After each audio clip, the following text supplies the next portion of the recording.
ভেঙে গেল সোহানা আগস্তার প্রেম। শাহরুখ খান কন্যা সোহানার সঙ্গে অমিতাভ বচ্চনের নাতি অগস্তা নন্দার প্রেম অনেকদিন ধরেই। অনেকেই ভেবে নিয়েছিলেন বচ্চন আর খানরা বুঝি পারিবারিক বন্ধনে আবদ্ধ হবেন সোহানা ও আগস্তাকে দিয়ে। তবে বড়দিনে সবাইকে হতাশ করলেন তারা। আলোচিত এ লাভ বার্ডসরা ক্রিসমাস সেলিব্রেশন করলেন আলাদা হয়ে। ভারতীয় গণমাধ্যমের খবর, এবার সোহানা ও আগস্তা সবাইকে অবাক করে দুজনে দুই জায়গাতে পার্টি করেন।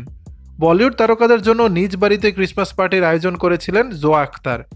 সেখানে ভাবনা পান্ডে, ফারহান আখতার, তার স্ত্রী শিবানী দান্ডেকর সহ আরও অনেকেই একত্রিত হন।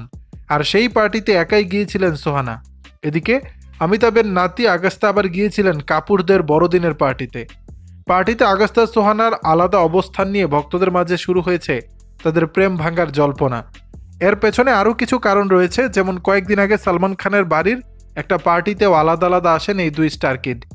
সালমান খানের ছোট ভাই সোহেল খানের ছেলে নির্বাণের জন্মদিনে এসেছিলেন সোহানা আগস্তা দুজনেই, তবে একসঙ্গে সামনে আসেননি। সে থেকে জল্পনা, সম্পর্ক গভীর হওয়ার আগেই কি তা ভেঙে গেছে? দ্য আর্চিস্ট ছবি দিয়ে সোহানার সঙ্গে আত্মপ্রকাশ করেন অগস্তাও। শোনা যায় সেখান থেকেই দুজনের প্রেম শুরু হয়েছিল। দর্শক, বিষয়টি নিয়ে আপনাদের মতামত জানাবেন নিচের কমেন্ট বক্সে।